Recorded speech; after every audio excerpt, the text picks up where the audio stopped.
Eh, Bien, tenemos este hermoso corto de animación que se llama Invisible. Eh, pues, bienvenida Daniela. Tienes un, tienes un, es hermoso, realmente estéticamente el recorrido que se hace por distintos parajes, ¿no? También se retratan prácticas del antiplano, eh, vemos desde el antiplano hasta la selva y se ilustra una cantidad, una diversidad de insectos. También escuchamos audios producidos, producidos por ti, o son varios, ¿no? Tenemos así eh, audios de... ¿Aló, me escuchas, Daniela? Sí, sí, sí, sí, te Sí, escucho sí, adelante, sí, sí, sí. sí. Sí, tenemos audios registrados por ti también, ¿no? Se mezcla un poquito ahí la práctica también sonora eh, propia también, ¿no? Eh, ¿Por qué los insectos? Sabemos que hay una amenaza inminente en 100 años. Eso está marcado al final del corto. En 100 años, 40% de los insectos podrían desaparecer. Eh, ¿Por qué te interesaste en ellos y cuál es tu relación con el ecosistema en general? Buenos días, muchas gracias por la invitación y un gusto compartir el espacio con las compañeras, los compañeros. Bueno, mm, sobre los insectos, lo que pasa es que esa es una afición que tengo desde niña, ¿no? Porque yo pasaba mucho tiempo en el campo con mi abuelo, él era agricultor, entonces las primeras enseñanzas de ecología fueron con él, ¿no? Entonces él me explicaba, digamos, lo que años después, cuando estudié biología, entendí, ¿no? Como esta relación planta-animal, lo que es la cadena trófica, etc. Y entonces eso me fascinaba, ¿no? Desde niña, como les digo. Luego ya, cuando empecé a estudiar, pues seguí, digamos, la especialidad en entomología, ¿no? Eso me permitió entender más aspectos científicos, taxonómicos, etc. Eh, y la otra cuestión, bueno, aparte de mi gusto por los insectos, es también la reacción que tienen las personas, la mayoría de las personas respecto a los insectos, ¿no? Normalmente siempre se centran, pongan, no sé, digamos las mariposas, ¿no? Porque son más bonitas, porque son más grandes, mientras que desprecian otro grupo inmenso, altamente diverso de formas, ¿no? Entre escarabajos, entre moscas, que son los dípteros, ¿no? O sea, em, siempre dicen, ay, no, qué feo el insecto, ¿no? Ay, no, qué feo ese bicho y todas esas cosas, ¿no? Y Y en realidad, pertenecen al ciclo de la vida. Ujú. exactamente, y en realidad son seres vivos que en lo personal me parecen fantásticos, ¿no? Porque si bien no todos los insectos tienen el proceso de metamorfosis, pero la metamorfosis como tal es de los hechos biológicos más increíbles que existen, ¿no? Porque es un cambio absoluto de forma, ¿no? De una forma a otra. Entonces, que un organismo tenga esa cualidad es impresionante, ¿no?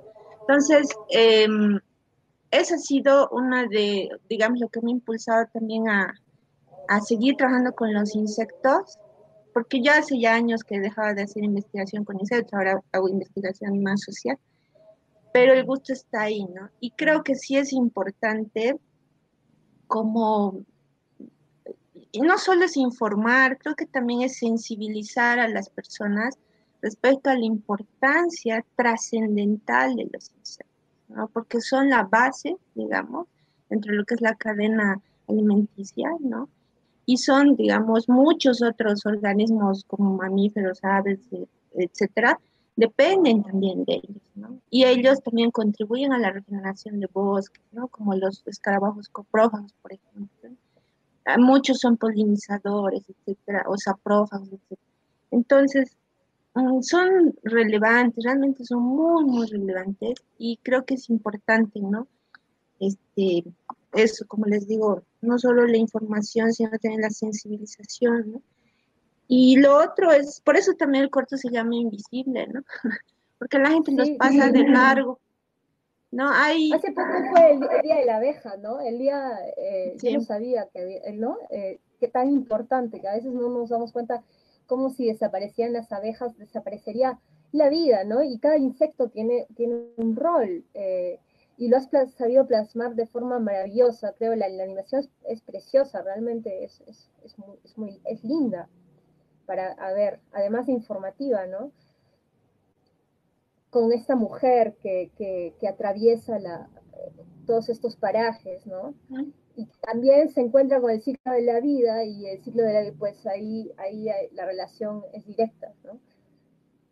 Sí, justamente, bueno, como mencionaban también, nace de la cuarentena, bueno, en realidad no nace exactamente, no todo nace de la cuarentena, quizás la idea sí, pero los dibujos vienen de más atrás, ya, yo hice, el dibujo de los insectos viene de la época del conflicto postelectoral en Bolivia, ¿no? Que fue muy, muy fuerte para nosotros, entonces Tremendo. ese fue un periodo de hacer los insectos.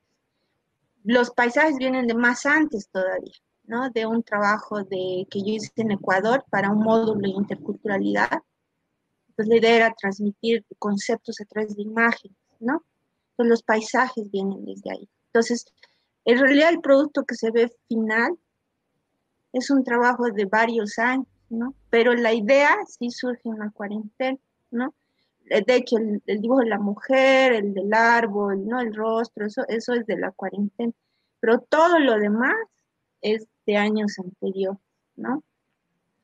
Y bueno, y como decía, yo, bueno, esto fue para una convocatoria que sacaron aquí en Bolivia de hacer videos y no sé qué. O sea, a mí no se me ocurría esas cosas tanto de reflexiones interiores y mi yo con, ¿no? Mi yo con el problema. O sea, a mí eso no se me pasaba por la cabeza, soy honesta, no se me ocurría nada, ¿no? Sobre eso. Entonces yo dije, insectos, ¿no? Entonces empecé a construir algo sobre eso, ¿no? Claro Bueno, que que tiene que ver contigo, ¿no? También, porque tú eres bióloga, eh, sí, antropóloga, ¿no? De alguna sí, forma también es tu lucha, de alguna forma, ¿no? sí, bueno, es que a lo que voy es que con ese concurso que les cuento, creo que era así más un tema así introspectivo de reflexión y cosas así, ¿ya? Porque vi que los productos que se presentaron iban por esa ruta, ¿no? De autorreflexión de mi yo y mi confrontación con la soledad de la ciudad y demás, ¿no? Y la cuarentena.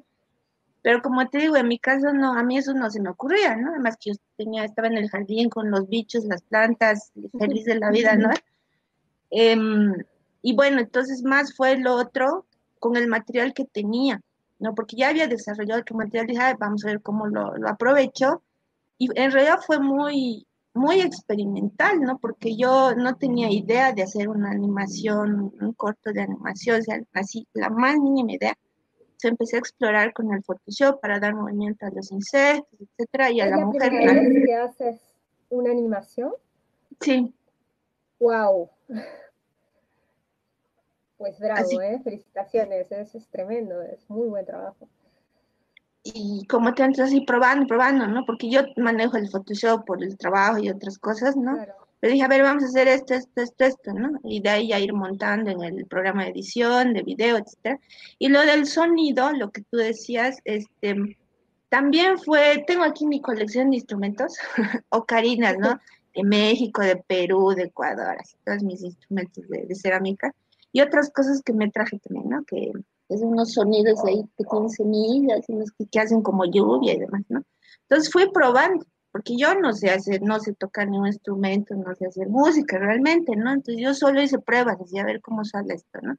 Y como conozco el sonido de los insectos, entonces probaba, ¿no? Con las diferentes cosas que tengo para más o menos imitar ese sonido, ¿no? Todo, hay grabaciones que sí son de pájaros de aquí, de mi casa, ¿no? Vuelan por aquí los pajaritos, otro que me facilitó un compañero, de una rana que grabamos en Santa Cruz, en un puente, ¿no? En la noche, eso me acuerdo. Entonces, ese tipo de cosas he ido incluyendo como para darle, ¿no? El ambiente, digamos, a la narrativa visual. Pues sí, fue hasta el sonido, fue experimental. Solo la última parte es una pieza de León Gieco que me gusta mucho, ¿no? Para entrar al texto. De ahí hasta el sonido, ¿no? A ver, probando, ¿no? Así como, eso fue. Muy bien, Daniela, muchas gracias. Muchas gracias también por darnos estos detalles. Espero que pues continúe esta búsqueda y pueda ser siendo plasmada por medio del arte y el audiovisual, pero la animación te va muy bien, la verdad. A mí me sorprende que sea tu primer trabajo en animación. Está muy, muy bien logrado. Vamos a dar paso entonces a Gracias. Gabriela. Un gusto. A Gabriela Góngora. Ella es psicóloga social e ilustradora. Ella es peruana.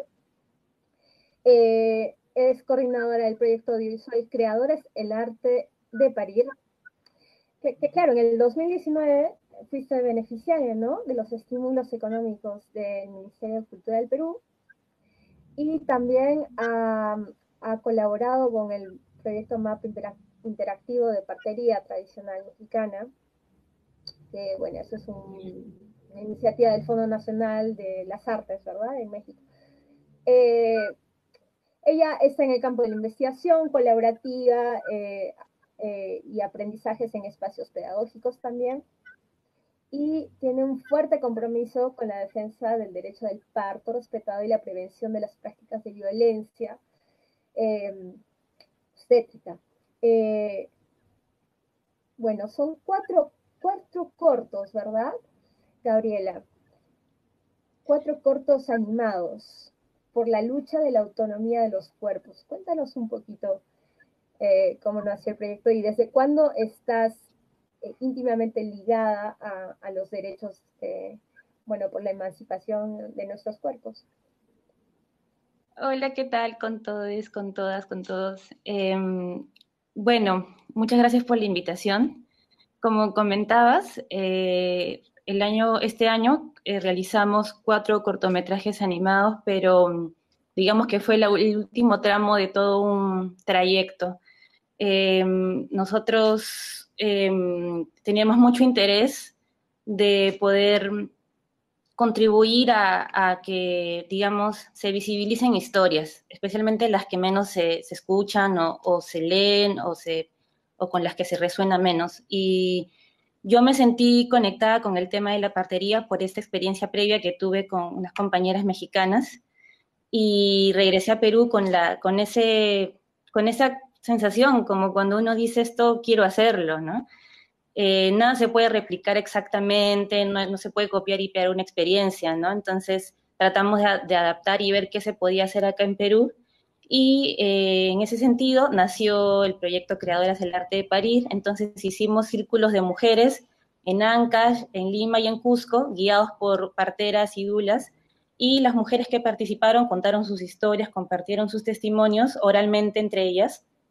Nada fue grabado, o sea, fue grabado solamente el audio, y con esos testimonios se hicieron relatos de ficción, digamos, o de no ficción, si se quiere decir así, que son la base de los cortometrajes. Entonces se trató de entrelazar las historias compartidas por las mujeres para poderlas, digamos, amalgamar y que quepan, ¿no? En el soporte de 4 cortometrajes de 3 minutos cada uno. Y en ese trayecto también nos dimos cuenta que era imposible condensar todas las experiencias en ese lapso de tiempo, ¿no? Y ahí para mí fue un descubrimiento notar que las piezas audiovisuales son algo inconcluso, algo abierto, que se complementan, nos cobran real valor con la persona, las personas que lo miran, y que nace unas ganas de decir, bueno, a mí me pasó algo casi similar o no, o me pasó esto otro, o nada que ver, pero bueno, entonces invita a hablar. Eso es lo que a mí me sobrecogió mucho, y eso nos motivó bastante también. Y en el proceso de hacer las animaciones, bueno, convocamos a un equipo de mujeres animadoras, quienes resonaron con los relatos, con los testimonios. Yo compartí con ellas las fotos, porque las mujeres en los círculos hicieron dibujos, hicieron ilustraciones, contaron historias, compartieron de diversas formas sus historias. Y las animadoras trasladaron esto, más los relatos, al lenguaje audiovisual de animación. Mientras se hacía esto, trabajábamos lo sonoro. Y como todavía no estaba terminado las animaciones, yo tenía que contarles al sonidista, a la música, les tenía que contar, mira, este corto es así, asá, va a transmitir esto, y todo esto en pandemia, porque los círculos sí fueron presenciales, pero... ¿En qué año fueron los círculos? Los círculos fueron entre el 2019 e inicios del 2020, justo en marzo, justo antes logramos que sea presencial. Y el proceso de elaboración, de producción de los 4 cortometrajes fue por videollamadas. Y, y luego, cuando ya teníamos los 4 cortos avanzados y la música, empezamos a desarrollar la plataforma web que la pueden visitar, se llama elartedeparir.com. Es hermosa, es muy linda. Muy, Gracias. Además que los cortos son hermosos. Si la web la tienen que visitar, además es interactiva, ¿no? Es muy hermosa. Junto con compañeras y compañeros de Ecuador. Esto, además, resalto yo, bueno, he coordinado, pero esta es una labor que se hizo con muchos corazones, con mucha creatividad de muchas personas, desde las mujeres que compartieron sus testimonios, las mujeres que guiaron los círculos, las mujeres que han animado, las mujeres que hicieron la música, y los compañeros y compañeras de Ecuador que nos ayudaron a hacer también la web, y realizamos como un guión web que conduce, digamos, entrelaza estos 4 cortometrajes, ¿no? Y todo ello, en el camino, ninguno de nosotros hemos sido expertos en el tema de partería o de defensa de los derechos reproductivos, pero hemos ido aprendiendo también, hemos ido aprendiendo mucho y sensibilizándonos y entendiendo. Además, muchas no somos madres también de las personas que hemos participado. Y un día nos dimos cuenta de por qué nos moviliza y concluimos, bueno, no tenemos historias de parto, pero tenemos historias de nacimiento. Todos, claro, ¿no? Todos hemos sido paridos. La memoria almacenada, ¿no? Al parir. Claro, Esa frase a mí me acuerdo de esta frase.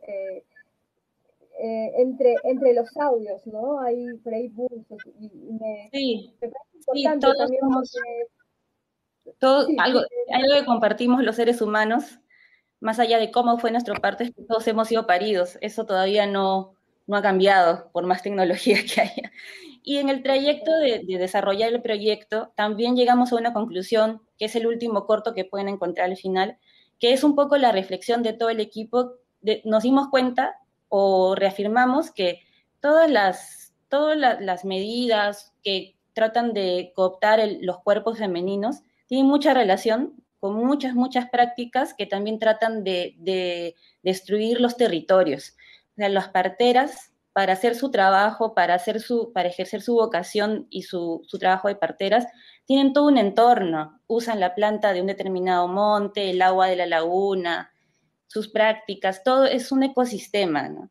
Y en la medida en que sus ecosistemas están en riesgo, también están en riesgo las prácticas culturales, ¿no?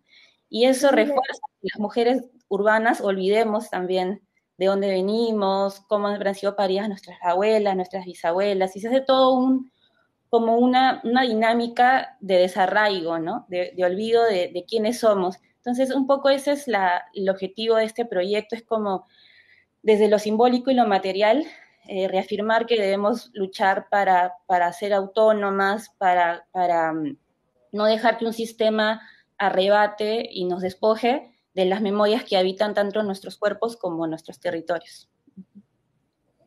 Muy importante. Y dime, solo por curiosidad, ahora que lo dices, ¿hay un nexo, digamos, entre los conocimientos ancestrales que se desarrollan en México?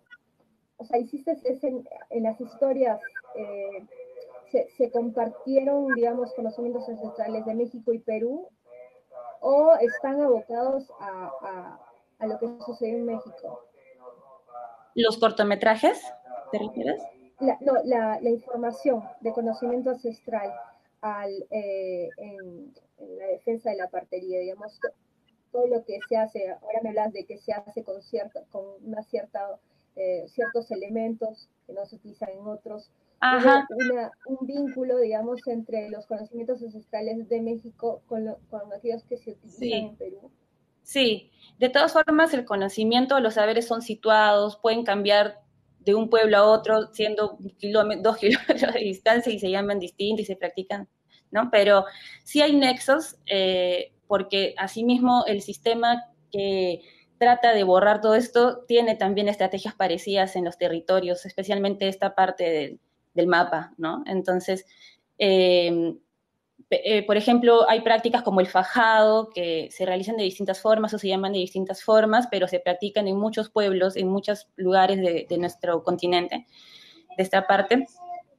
Y sobre todo creo que lo que se mantiene es la resistencia de diversas mujeres que siguen manteniendo y siguen practicando la partería a pesar de la persecución que viven.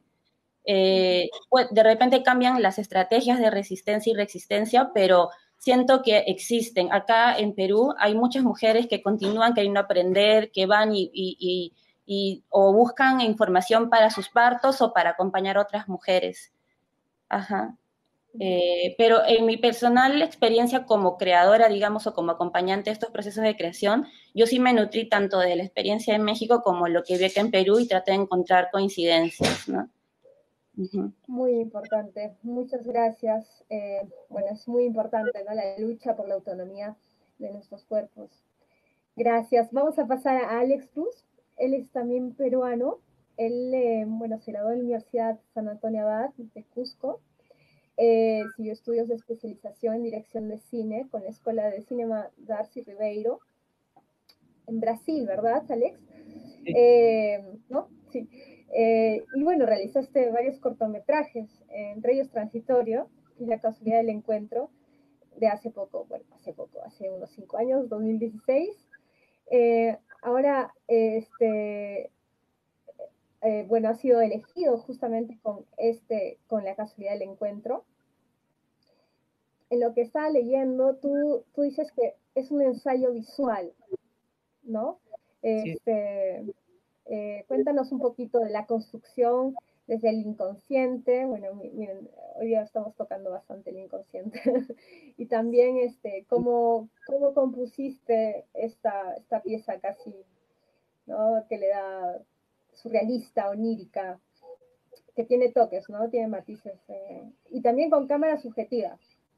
Sí, gracias, Mae, hola, las compañeras, gracias a la organización Gracias. también por crear la oportunidad a darle un lugar a estas horas que no son muchas veces convencionales, y también muchas gracias a las compañeras, de verdad es me pone muy contento oírlas, las experiencias y los trabajos que hacen, casi todos muy importantes, contra importantes diría. Y bueno, en mi caso, la causalidad del encuentro, que es un poco, he jugado el título con esta cosa de la casualidad, porque al final yo pensaba que el evento con el que me había encontrado no era del todo una casualidad, ¿no? Sino más bien que era algo que, como que yo hubiese ido al encuentro, los dos hubiésemos ido al encuentro de ese instante, ¿no? Es algo que siempre rondó mi cabeza porque el registro lo hice el año 2011 y, bueno, fue como parte de un trabajo porque yo estaba trabajando aquellos años en una organización que se llama en Cusco, Bartolomé de las Casas, que trabaja temas de defensa de derechos de pueblos indígenas. Y bueno, aquel tiempo estábamos documentando las afectaciones de la minería en zonas aledañas, ¿no? A campos mineros. Y el lugar se llama Vito, que no es una comunidad, debe ser como un anexo de una comunidad, un pequeño centro poblado. Sí, Estaba a punto de desaparecer porque toda la gente ya se había marchado, ¿no? Porque ya era zona de influencia de la minería. Y siente la soledad, ¿no? sí, entonces ya fuimos como a registrar la última parte, creo que de vida de la comunidad, porque ya había solo ancianos y pequeños niños, ¿no? Que no entraban en edad escolar.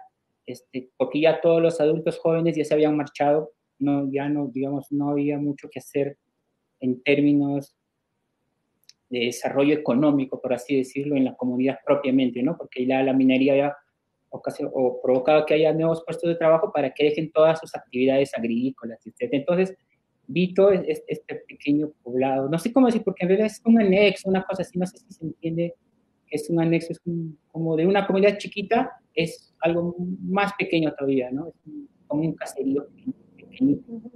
Y ya fuimos a documentar, estamos documentando las cabeceras de Cuenca que estaban siendo afectadas y tal. Y yo estaba registrando, ¿no? Para hacer el video que era el objetivo principal.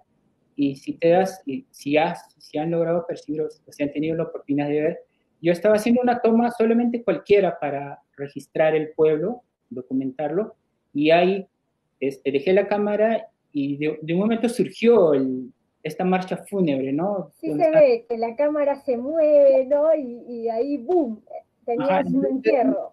Yo estaba con una compañera que estaba haciendo la fotografía y claro, fúnebre, no tuve, o sea, yo digo, claro que fue un ejercicio del inconsciente porque agarré la cámara de ese plano fijo que estaba y la saqué y la puse en mi mano, ¿no?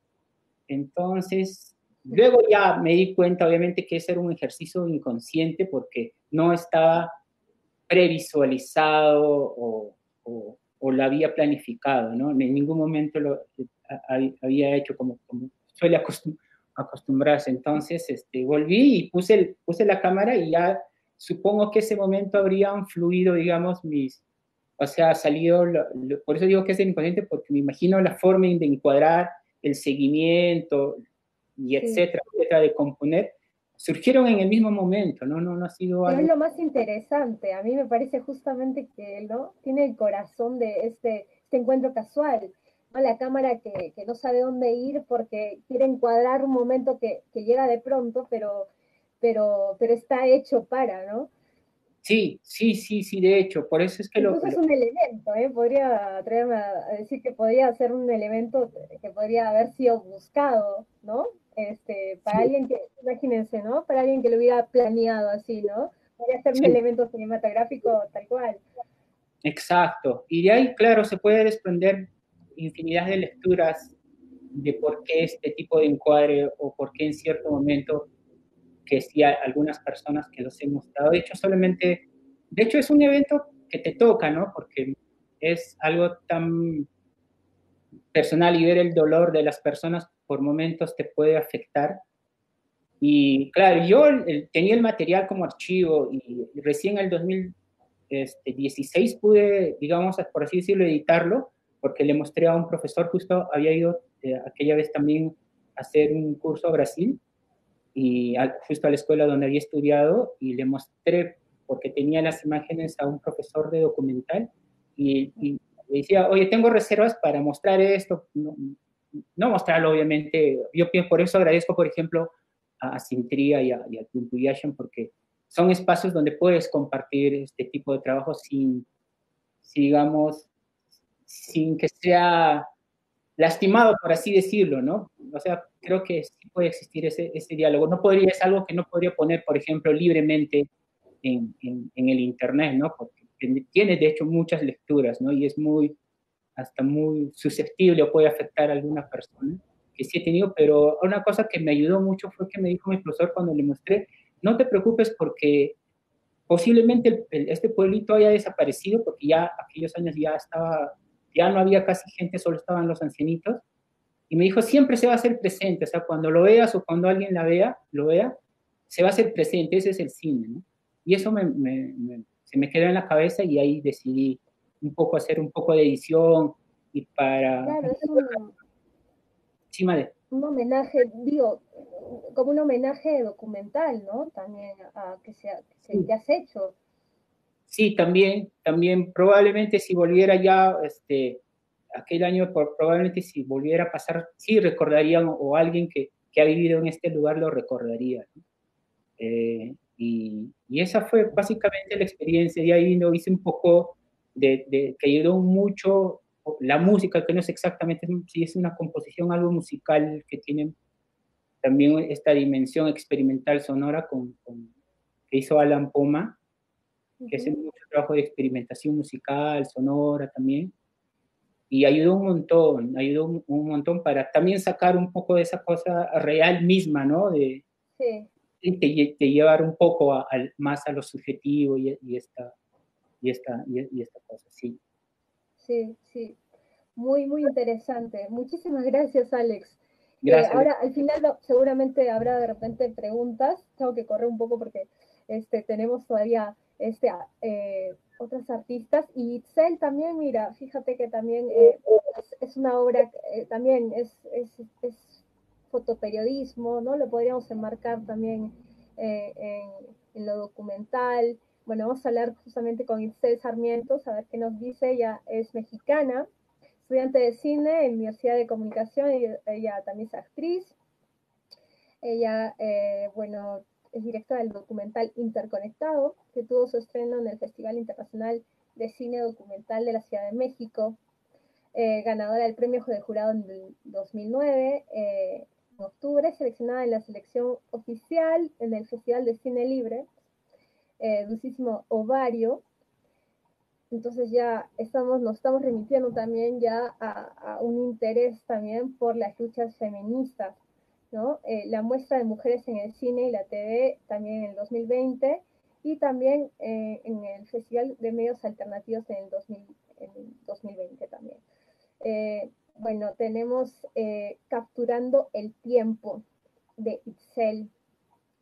Itzel, ¿cómo estás? Bienvenida desde el lejano México. ¿Cómo así tu mirada? Bueno, primero quería saber, todas estas imágenes, ¿lo podríamos enmarcar en el fotoperiodismo, en el registro documental? ¿Cómo tú lo has pensado este proyecto? ¿Cómo lo pensaste y cómo resultó al final? Hola a todas, todes. No sé si se me está trabando el internet, entonces no sé si se trabe. Pero pues nada, qué bien. Primero, pues agradecer como el intercambio, escuchar a todas ha sido pues muy bueno para mí, o sea, estoy como aprendiendo bastante. Eh, y pues en cuanto a Capturando el Tiempo, es, es, es un documental que surgió totalmente en pandemia. Creo que veníamos de un momento muy fuerte, el 8 de marzo, no solo creo que en México, sino mundialmente. Creo que hubo no lo quiero llamar despertar porque siento que eso viene de hace muchísimos años, pero que sí hubo un impacto, ¿no? Pues en varios países sobre los movimientos de las mujeres, ¿no? Entonces, pues veníamos de eso y luego llega la pandemia y pareciera que todo quedó como en un status quo, o eso pareciera, ¿no? Entonces, pues me di cuenta que no fue así, sino que realmente se generaron otro tipo pues de formas de luchar, ¿no? Y de pronunciarnos y de resistir, que iba de muchos lugares, o sea, no solamente pues de las marchas y las movilizaciones, sino también como de espacios que se crearon en, pues, entornos digitales, redes de psicólogas, de abogadas, de, pues, distintas, ¿no? Mujeres que estaban haciendo cosas desde sus trincheras. Y, pues, dije, ok, ¿cómo puedo abarcar todo esto sin, o sea, y no solo enfocarme a una cosa? Entonces, pensé en las mujeres fotoperiodistas y como que todos estos pues que ellas estuvieron presentes en todas estas cosas, ¿no? Era como, no sé, había un plantón de familiares víctimas de feminicidio y ahí estaban. Sí. Ocurría otra cosa y ahí estaban. Entonces pensé en las fotoperiodistas como también algo muy importante y como un canal que creo que nos funcionó a todas las personas en pandemia, ¿no? Porque abríamos nuestro Instagram y podíamos saber qué estaba pasando, no sé, En en tiempo otro real, país. claro. Entonces me pareció como muy importante justo pues tomarlas a ellas, ¿no? A ellas como la voz de, pues de toda esta lucha que estaba pasando aquí en México, ¿no? Y, y justo fue como digital porque no me quería solo enfocar en la Ciudad de México, que es centrificar la lucha, ¿no? Sino que quería escuchar como, ajá, todas las posturas de todos los estados, por así decirlo. Pues más que nada fue eso, como hablar con las fotoperiodistas un poco. ¿Y cómo fue ese proceso de recopilación? Em, o sea, yo empecé a salir como a las movilizaciones y demás, y yo empecé pues a documentar con mi celular, ¿no? Pero más que como para un registro, sino para seguridad, porque se empezaron a poner un poco intensos los policías, más en pandemia, porque éramos muy pocas mujeres, ¿no? Las que salíamos a marchar. Ujú. Entonces se empezó a verse como más esta represión y pues grababa como medio de seguridad más que otra cosa. Y fue ahí donde comencé, ¿no? Dije, bueno, o sea, tengo que empezar como a, no sé, a que esto se escuche o a hacerlo de alguna forma y empecé con el documental, ¿no? Pero luego dije, creo que no me basta con esto que yo tengo y esto que yo salgo como a documentar en la ciudad. Entonces, pues empecé a contactar compañeras de distintos estados y pues empezamos a hablar, ¿no? O sea, de que me mostraban su trabajo, sus fotografías y me contaban la historia de ese día que había pasado, cómo había estado. Si tenían videos también me los pasaban y pues vimos que todo se iba uniendo, ¿no? Que aunque estuviéramos como lejanas, pues ahí iba habiendo como una conexión y pues prácticamente todo fue por internet con todas las chicas de otros estados y así fue como fui armando el rompecabezas un poco. Bueno, un importante trabajo de recopilación, de documentación. Y también rescato también las formas de protesta, ¿no? Captadas, no solamente la típica manifestación que es totalmente válida, ¿no? De marchar por la, sino habían distintas, se puede ver, no sé, desde los zapatitos colgando, ¿no? En los cables hasta la chica que se sienta frente a la iglesia, eh, en el suelo, ¿no? Sí, justamente sí pude como documentar muchos movimientos, o sea, estaban como las marchas que pues muy necesarias, en los plantones de las mamás que eran como que iban a Palacio y no las escuchaban, entonces tomaron la Comisión de Derechos Humanos. De otras formas, también las formas como artísticas que se llegaron como a dar en este lugar también, entonces, pues sí, como que todas estas diferentes formas de luchar, o sea, creo que fue lo que las fotoperiodistas me pudieron dar, ¿no? Con sus fotos y eso fue muy, muy, muy chido, la verdad. Sí, me gusta cómo haces el mix también entre tus búsquedas y también por medio de cámara grabada, ¿no? En el móvil o en, en la computadora. Nos muestras los lugares también, ¿no? Donde, eh, donde se dieron. Cuéntame una cosa, a mí me resonó mucho esto de la cuarta ola del feminismo. Tú lo reivindicas, nosotros somos la cuarta ola del feminismo. ¿Cuál es el nexo que tiene esta cuarta ola con las redes sociales y el poder de convocatoria feminista? Eh, o sea, pues creo o sea, creo que se dio sí, lo de las redes sociales sin darnos cuenta. O sea, yo creo que lo tomamos como una herramienta, porque justo era como, pues, ¿qué hacemos, no? O sea, no podemos salir a las calles, entonces, ¿de qué manera creamos nuestras redes y nuestros espacios seguros, ¿no? Que aunque también en las redes se ve mucha violencia y demás, porque sí hay, pues también, ¿no? O sea, fue como que una vía que creo que encontramos y creo que es muy distinta, ¿no? Pues a los años anteriores y es otra forma de luchar también, ¿no? Entonces creo que justo por eso va muy de la mano, pues podría decirse que la cuarta ola con las redes, porque también se han viralizado movimientos de otros países como El violador eres tú, que también fue algo mundial, pero que también fue por las redes sociales, que también nos podemos como enterar de lo que está pasando en otros países y de alguna forma como abrazarnos, ¿no?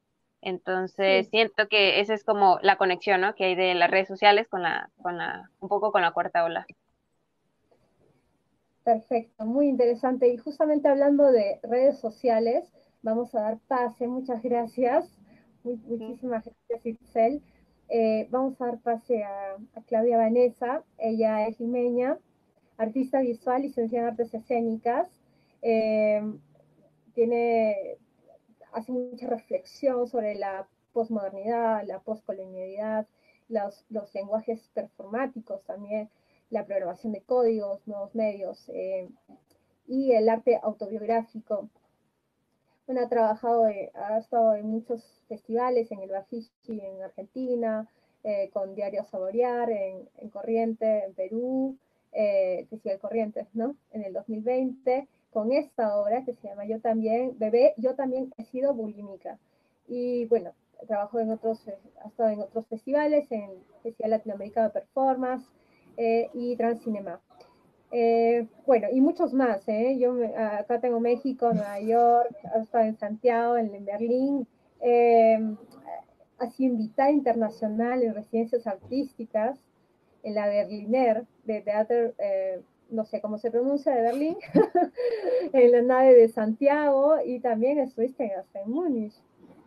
Qué bien, Claudia, felicitaciones, lindo recorrido, bueno, de todos, ¿no? Pero quería hablar un poquito de esto, ¿no? Que nos dice la compañera Itzel también, los medios ahora de redes sociales, que creo que a ti te ha servido mucho para esta obra. Bebé, yo también he sido bulímica. Cuéntanos cómo surge y cuál es también la autopercepción que se maneja en el TikTok, que es, Sí. que es tu base, ¿no? Primero que nada, agradecerles a todos a la invitación y a todos por compartir. En verdad que me resuena cada una de las experiencias. Creo que es muy significativo también que nos reunamos bajo pensarnos en términos de Abya Yala. Creo que es una de las sensibilidades que más podemos compartir, siendo un territorio que ha pasado por un mismo proceso de colonización y también de varios procesos similares de dictadura, revueltas sociales, y que podemos ver que al día de hoy seguimos pasando por esa misma edad, ¿no? O sea, varios de nuestros países están en diferentes tipos de conflictos que se hace sentir que fuera parte de todo lo mismo, ¿no? Que sigue la misma herida que sangra a todos los países, incluso los mismos intereses que todos los compañeros están compartiendo. Me resuena mucho, ¿no? Me hace pensar que una Abya Yala contemporánea retoma los vínculos con la vida más allá de la humana, ¿no? Tanto con las plantas como con los insectos, pero también con nuestra virtualidad, nuestro nuevo despertar cyborg para quienes tenemos acceso a estas herramientas. Y un poco esta obra, Bebé, yo también he sido bulímica, fue una respuesta de muchas de las interacciones que yo tuve con compañeras, mujeres y personas no binarias, incluso con hombres, que después de mi primer corto sobre bulimia, que fue Saborear, me comenzaron a convocar y a insistir en que yo debía un poco liderar algún espacio de redes sociales o moderarlo, ¿no? Donde muchas personas pudieran compartir sus experiencias de bulimia.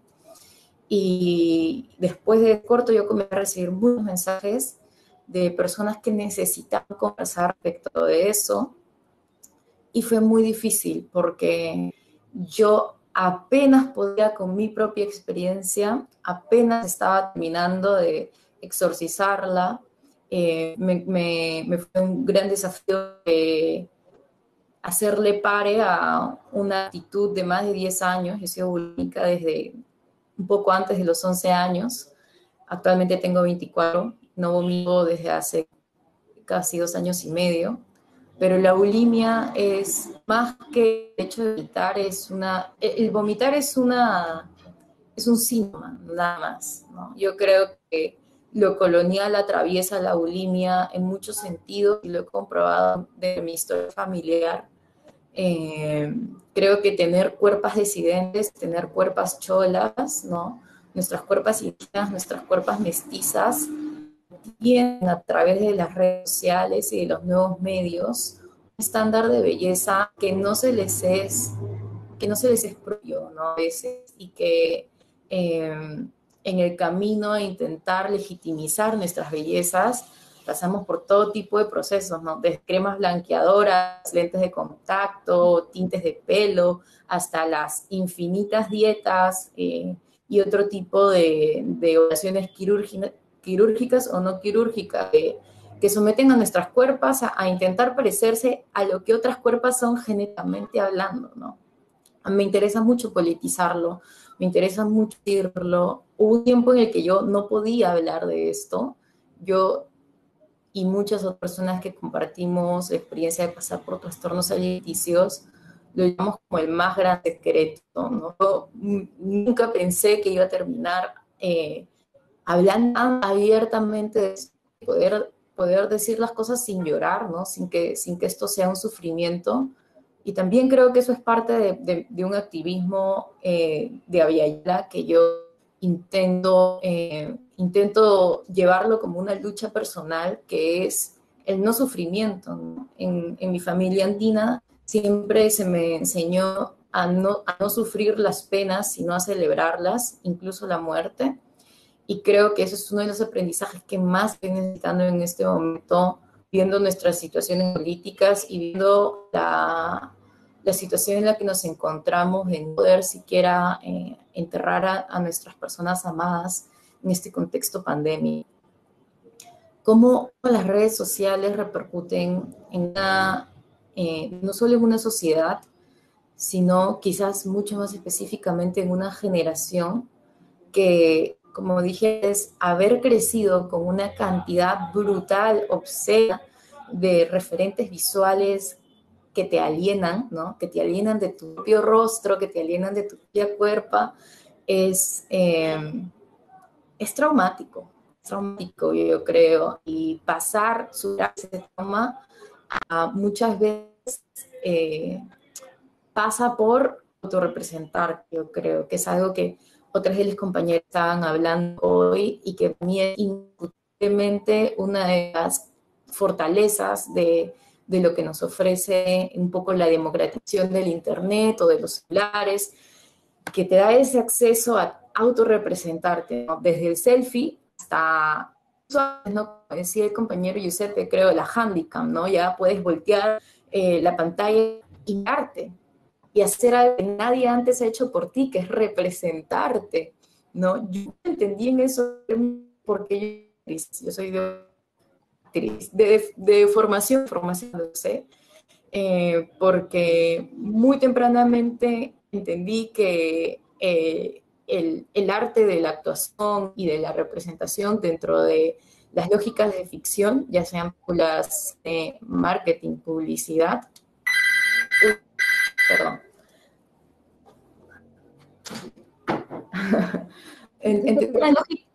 Lógicas muy en varios sentidos, que eran abiertamente misóginas y que eran representaciones con mucho sesgo, porque hablamos de que mayoritariamente hombres quienes han tenido históricamente acceso a representar a las mujeres y a las disidencias sexuales como a través de sus propias miradas y sus prejuicios, ¿no?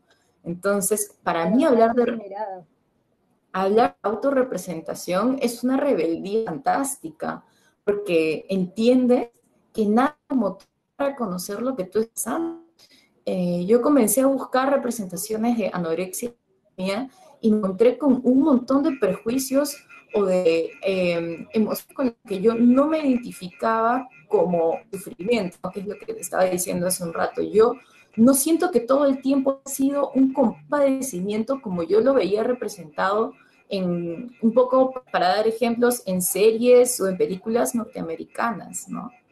Cuando me encuentro con las redes sociales y veo que también otras jóvenes de mi edad o incluso más jóvenes que yo encontraron en el TikTok una manera de cagarse de risa de su trastorno, fue como, claro, que yo también he sido bulímica y esto no es horrible, no es horrible, nos ha pasado por una razón.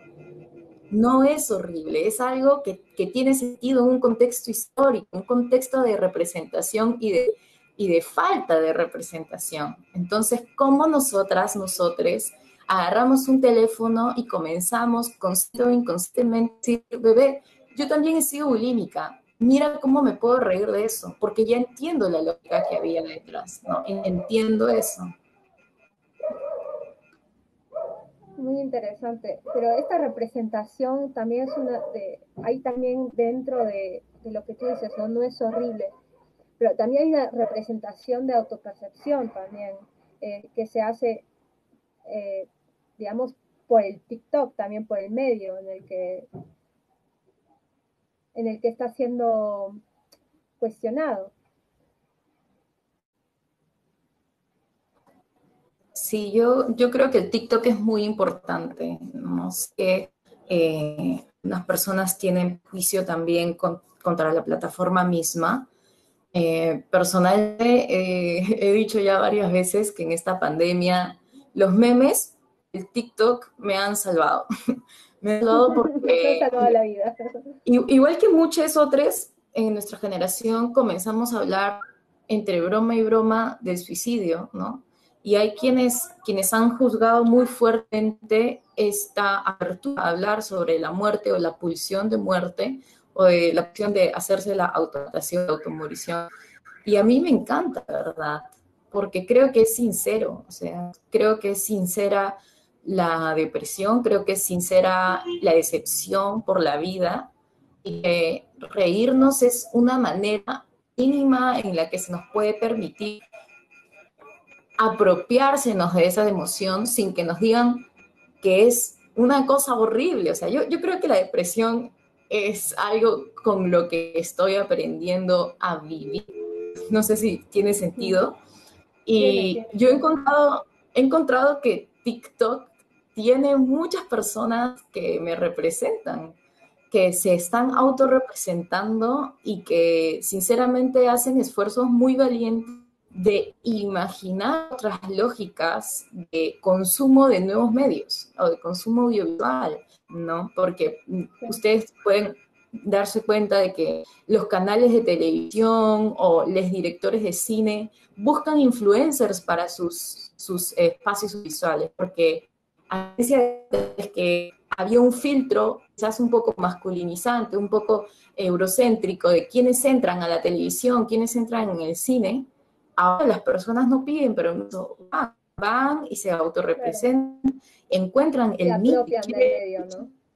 Exactamente, y van numerando un grupo de personas, entre comillas, seguidores, ¿no? Bajo los parámetros que se ponen en la plataforma, pero yo he podido comprobar que son comunidades de personas que tienen cosas en común y que deciden juntarse por afinidad. Entonces, yo siento que hay una suerte de envidia de eso de parte de los canales de televisión, que ya no se sienten para nada auténticos, que saben que no son representativos de las personas y que por eso también el consumo tanto de cine y de televisión ha ido en baja en comparación de otros medios, ¿no?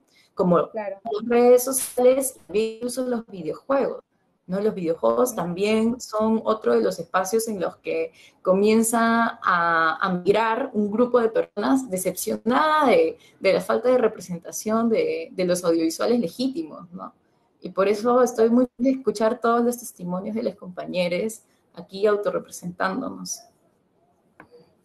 Muy importante también, pero también creo que también detrás de la mirada exterior tiene que haber una profundización, digamos, de estas temáticas, ¿no? Porque también dentro de estos juegos digamos, de apropiación de medios, también hay también hay seguidores, ¿no? Hay una búsqueda también de seguidores, o sea, creo que también es válido todo y por supuesto, ¿quién más que tú para compartirnos esto? Pero creo que también analizar estas temáticas es importante también, ¿no? Para que tampoco no es esencial también, porque hay chicas menores que también lo ven y escuchan eso y podrían decir, bueno, ¿por qué no parece tan malo, no? Entonces, creo que también habría que tener cuidado también con la democratización del Internet, que no sea tampoco otra ventana como la que nosotros también estamos señalando, como la televisión o el cine, ¿no? Que se vuelve ficticia. Entonces, Sí. mi pregunta ahora viene mi pregunta sobre eso que te estoy diciendo. Hablaste del despertar del cyborg. Para ti, con todas estas representaciones, podríamos estar hablando del término del cuerpo, a eso es a lo que vamos. ¿Cómo tú lo ves? Totalmente. Yo ya vengo un tiempo y creo que la pandemia ha agudizado mucho más esta sensación en mí, que es cómo entendemos la materialidad en espacios no materiales, ¿no? Ahorita lo máximo que podemos experimentar es una compresión de nuestras imágenes y nuestras voces, y la incapacidad de tocarnos es dolorosa. ¿Qué más quisiera ¿Qué más quisiéramos que acabar esta conversación e irnos a comer algo y hablar, tocarnos, abrazarnos un poco, escuchar nuestras voces, que se nos echen los pelos en la cara? Yo como artista estoy un poco perdiendo la cabeza, esperando el momento del reencuentro social, pero entiendo que la globalidad está pasando por un proceso de migrar todas las actividades que hacemos en nuestro cotidiano material hacia lo virtual, ¿no? Y esto se va un poco haciendo más tangible. No sé, si te robaban en la calle, también te pueden robar el internet. Si te acosaban en la calle, también te acosan en el internet. O sea, lo que sea que te pasaba en la calle, ha encontrado una manera de hacer una traducción dentro de la virtualidad. Y la sexualidad también lo ha encontrado. Cuando mencionas tú lo de las niñas menores, es una de las cosas que a mí más me preocupa. Yo ahora estoy trabajando en una red social en realidad virtual y me encuentro todo el tiempo con niñas muy pequeñas o niñas muy pequeñas y que entran a esta red social que tiene bastante espacio para el encuentro sexual, y es preocupante, pero es natural. O sea, no podemos negar que las niñas son sexuales, y ¿qué podemos hacer? Lo más que podemos hacer es pensar un poco en cómo dividir la sexualidad adulta de la sexualidad infantil y buscar que no se encuentren. Pero eso es el mismo problema que tenemos en la calle, ¿no? En la calle tenemos miedo de que venga alguien que quiera imponer su sexualidad adulta en una sexualidad infantil. A mí me parece que todo lo que tiene que ver con medios digitales es explícitamente una traducción de todo lo que tiene lugar en el mundo material. En cuanto a los cyborg, yo lo vivo muy intensamente. No muchas veces he tenido oportunidad de verbalizarlo, pero sí me considero parte de un grupo de humanos que estamos viviendo la tecnología como una proyección, como una extensión de nuestras cuerpos, sobre todo desde que trabajo en una compañía de realidad virtual. Me es muy imposible ahorita pensarme nada más como parte de este territorio peruano que habito, sino que también entiendo que existo en un contexto global en el que se me ve como tercermundista, en el que se me ve como una minoría, pero en el que también se me ve como una persona exótica, en que también se me ve como un fetiche sexual. Entonces, pienso que los cyborg, y pensarlo en términos de una aldea global o de una comunidad global, ayuda también a entender. Ya hablamos cuando hablamos de Abya-Yala, ¿no? ¿Por qué Abya-Yala es Abya-Yala? ¿Por qué la Gran América es la Gran América? ¿Y qué es lo que no es la Gran América? Me ayuda a entender qué es lo que sí es. Es como una definición casi en contra. Como nunca uno es tan consciente de su propia identidad hasta cuando sale. Y ahí recién te das cuenta, yo era de este lugar, ¿no? Por ahí que los cyborg a mí me resuena mucho, también desde feminismo, ¿no? Desde la idea de construir el género, también muchísimo más porque que hay un futuro posible, no es el único futuro, pero hay un futuro posible en el que una nueva generación de personas sensibles hacia posibles traumas vividos a partir de la violencia y los roles rígidos de género van a abandonar por todo el pensamiento binario del género, ¿no? O sea, ya lo veo en un montón de personas jóvenes y creo que va también muy ligado al experimentar la vida y la identidad como algo fluido. Y el Internet es uno de los espacios que en estos momentos más está permitiendo que esas personas nos encontremos sin importar de dónde venimos, ¿no?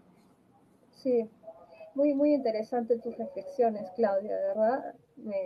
Nos han abierto mucho la cabeza también, ¿no? A lo que puede estar sucediendo, lo que podría suceder también, y también esta apertura al Internet, a mí también me hace cuestionarme, ¿no? Sobre también los métodos las praxis culturales de imitación también, porque esto es lo que decías de niñas menores, de sexualización, y también incluso lo llevaría al género, sin que me avienten piedras, porque yo también he estado en una maestría en artes performáticas y hablamos mucho también del género, y también pienso que también también habría que tener el ojo puesto también en todo lo que es cuestionar también los métodos de imitación también, de aprendizajes culturales, ¿no? Contemporáneos.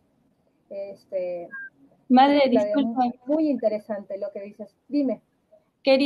No quería desaprovechar la oportunidad. Resoné con algo que dijo Claudia acerca cuando decía la bulimia no es horrible. Me hizo acordar a cuando muchas mujeres en los círculos compartían experiencias de parto en hospitales que habían sufrido violencia obstétrica y tampoco lo describían como algo horrible necesariamente. Entonces, es una experiencia que ha marcado sus vidas, pero el adjetivar, ¿no?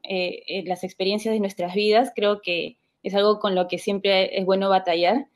Y resoné con el hecho de que si bien, digamos, son experiencias que nos han marcado, es interesante que nuestro quehacer pueda ser una oportunidad para visibilizar las múltiples formas en que se hace uno frente a esas experiencias y que no hay una sola forma de hacer frente.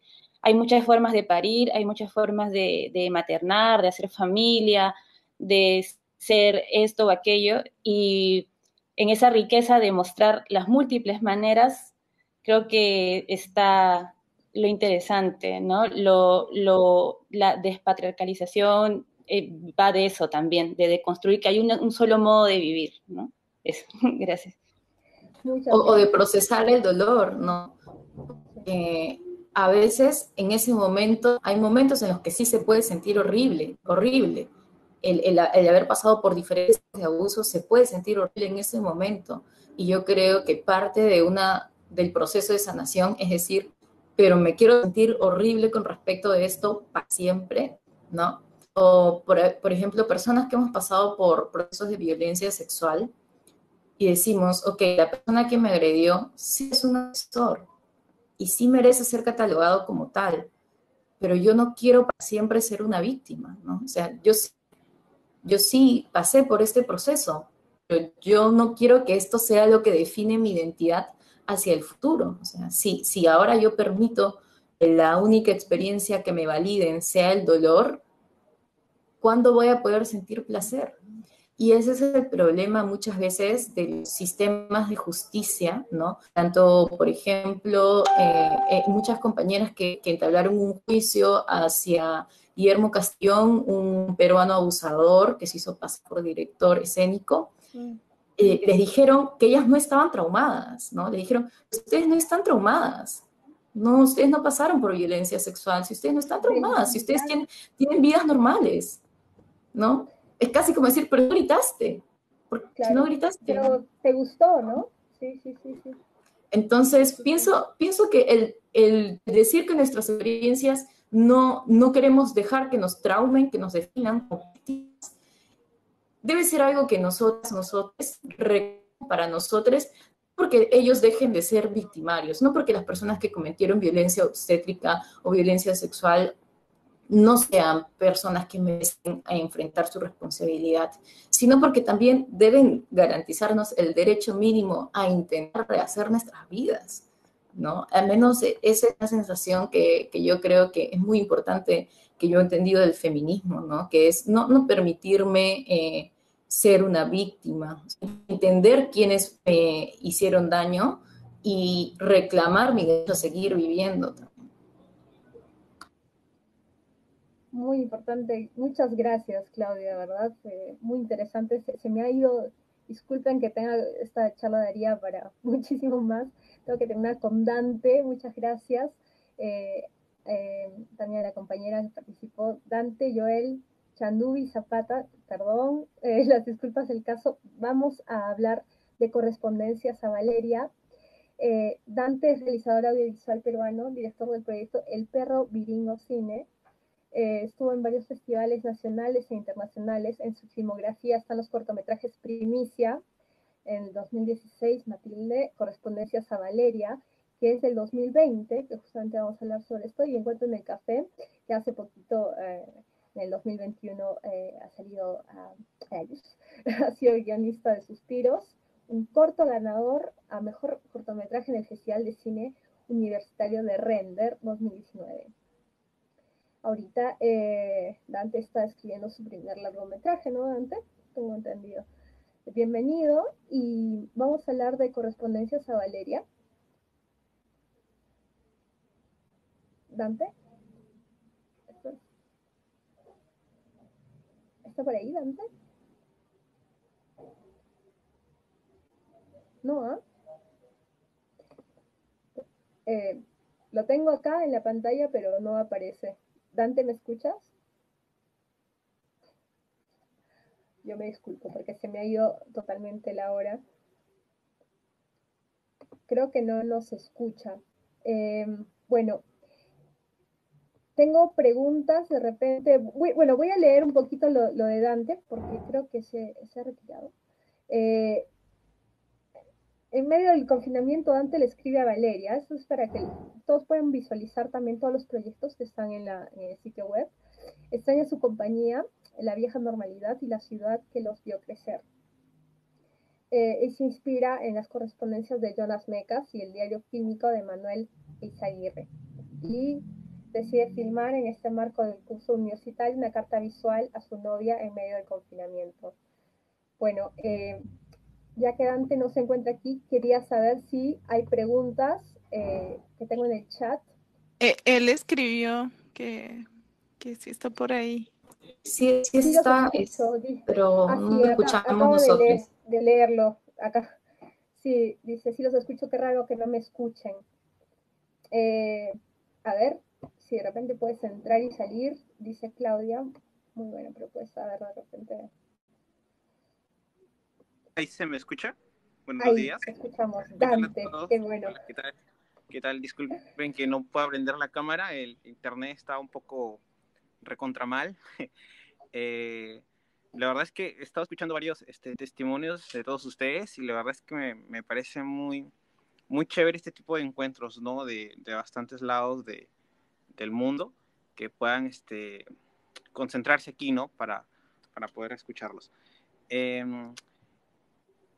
Pues sí, la verdad les agradecería mucho que si es que en algún momento no se me escucha mucho, me avisen porque puedo estar hablando y tal vez hace un buen rato se me fue la conexión y no me escucharon. Sí, te escuchamos muy bien. Genial, muy genial. Bien. De repente, pues nada, podías hablar de... Sí, el cortometraje, bueno, en sí el proceso creativo del corto fue un reto bien interesante. Yo la verdad soy una persona que viene de la ficción. La verdad, a mí me gusta muchísimo la ficción. Hago ficción. Cortometraje. He tenido siempre un respeto enorme a la gente que hace no ficción, porque para mí es un proceso muy complicado. Yo me siento mucho más cómodo haciendo ficción porque para mí escribir en la ficción es, como dirían por ahí, ¿no? O sea, el ser humano crea ficciones porque crea historias, porque no está conforme tal vez con la vida que lleva o quiere burlarse de la vida que lleva y las crea para poder verse reflejado ahí, ¿no? Y la mayoría de historias a las que hemos leído, de pequeños, en cuentos, obras, en pinturas, siempre es un reflejo de nosotros y de nuestra sociedad, inclusive hasta ficcionadas. Inclusive por ahí una vez me dijeron que el documental es 2 veces ficción, porque es ficción y te hace creer que no lo es. Entonces es bien interesante, ¿no? Entonces como que cómo el documental termina siendo, puede ser la realidad, si al final hay edición, hay corte del autor, hay una visión, hay intervención autoral, entonces ya no es tanta la realidad, ¿no? Entonces como que definir las cosas es una cosa bien interesante, ¿no? Lo cual al final terminamos por decir que las etiquetas a este punto pues terminan siendo inútiles. Y es bien chévere todo eso. A mí al menos me apasiona tratar de definir y al final darse cuenta que no hay definiciones exactas, por eso se separan entre la ficción y la no ficción. Pero bueno, mi corto nació porque vi Manuel Izaguirre, es un director de cine peruano, de acá del norte del país, de Chiclayo para ser exacto. Hizo los primeros 15 días de cuarentena, él hizo 15 cortos, 15 días cada día. Los primeros 15 días de confinamiento, hizo un diario fílmico, y en uno de esos diarios él escribía, hacía una correspondencia fílmica con una amiga de Argentina, y me llamó muchísimo la atención esa categoría de la no ficción, y entonces yo ya había visto algo de Jonas Mekas, la verdad es que me gusta muchísimo, y entonces yo hablando con mi novia en una videollamada, le dije, oye, voy a grabar la videollamada, y empecé a grabar la videollamada, no sabía qué iba a decir, no tenía ni la menor idea, y justamente tenía un curso en la universidad que se llama Montaje Creativo, y me habían dicho que presente un trabajo libre, y dije, bueno, entonces esta es la oportunidad tal vez para obligarme a hacerlo, ¿no? A hacer algo, porque cuando uno está en un curso, pues es como que más allá de hacerlo porque le apasiona, también está predispuesto por una calificación, ¿no? Porque si no, no pasas. Entonces como dije, bueno, esta es la presión sana, tal vez decirlo así, ¿no? Es el momento para presionarme claro. Y hacerlo. Entonces terminé editándolo, terminé grabando algunas cosas, recuerdo que le pedí material a ella que me mandara, entonces terminó saliendo esto que, bueno, termina siendo un regalo para ella, ¿no? Un regalo que perdurará ahí, ¿no? Yo recuerdo que una vez veía la entrevista a un actor y le... Uy, se te cortó antes. Ahí. En cambio... Oh, sí, está bien. Que a un actor preguntaban qué prefería, el teatro o el cine, y él decía, bueno, yo prefiero el cine porque prefiero el teatro porque la obra termina ahí y ya está. Entonces el cine no, en el cine perdura, la cinta queda ahí para siempre. Si tu actuación fue mala, quedará ahí para toda la vida. Entonces esto es también algo así, esta carta y todos estos sentimientos que se abocan en esta película están ahí y quedarán y perdurarán. Y yo tal vez lo veré en 10 años, en 15 años, como otro de los chicos decía acá, y me daré cuenta si estos sentimientos perduran, ¿no? Tal vez yo algún día peleé con ella y tal vez vea este documental, este corto, esta no ficción, y diga, oye, entonces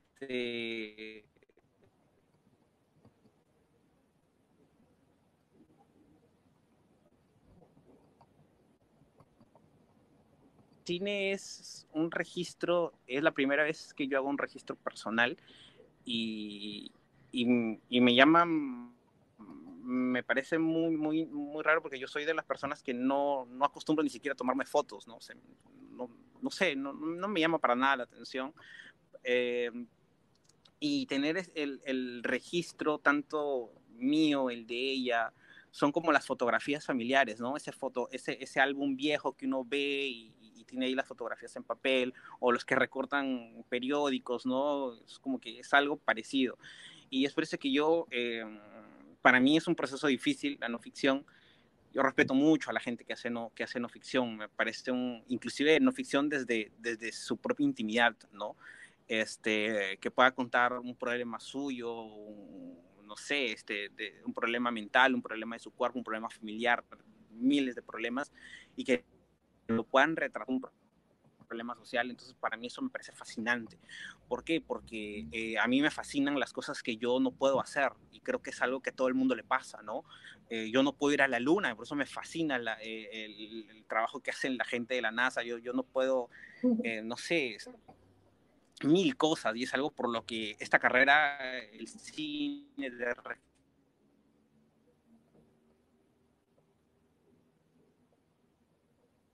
Uy, se te fue Dante. Ahí va, te escuchamos.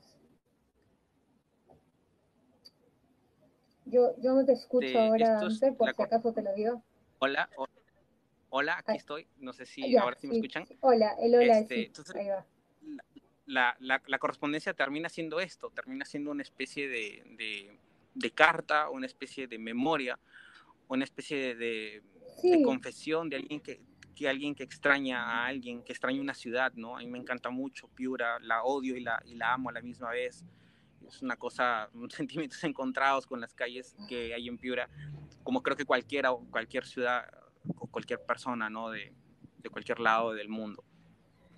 Claro, y también queda como un registro, ¿no? O sea, yo creo que de acá a unos años también nos vamos a preguntar, ¿y tú qué hiciste en pandemia? ¿Qué estuviste haciendo? ¿Qué atravesaste? ¿En qué situación estabas? ¿Con quién te encontraste en ese momento? ¿Cuáles fueron tus dudas existenciales? Porque creo que también es lo que estás contando, ¿no? Es una forma que de acá a 15 años lo vas a ver y te vas a acordar. Creo que estos momentos nadie nos lo va a borrar más de nuestras mentes y también pues muestra las formas de lucha, ¿no? Del ser humano, que siempre va a buscar formas de expresarse, ¿no? Frente a los sistemas capitalistas que nos quieren isolados. Por eso yo celebro y felicito ya tengo que terminar, disculpen chicos, felicito a cada uno de ustedes porque y sus trabajos pues son el festival también, ¿no? Y cada uno de sus trabajos y justamente también lo que nos está contando Dante resuena mucho porque son la prueba de que continuaremos resistiendo de alguna forma. Muchas gracias a todos. Tengo que dar por terminado el conversatorio. Invito a cada uno de los que están a ver este video a futuro o que lo están viendo a que vean, se pasen por la web y puedan ver cada uno de estos trabajos que tienen, como lo han escuchado, un trasfondo y esta conversación de verdad ha sido maravillosa. Muchas gracias a todos ustedes. Nos vemos pronto y hasta una nueva conversación en Pupunyaji. Hasta luego, muchas gracias. Gracias. Gracias a todos. Gracias. Chao, muchas gracias.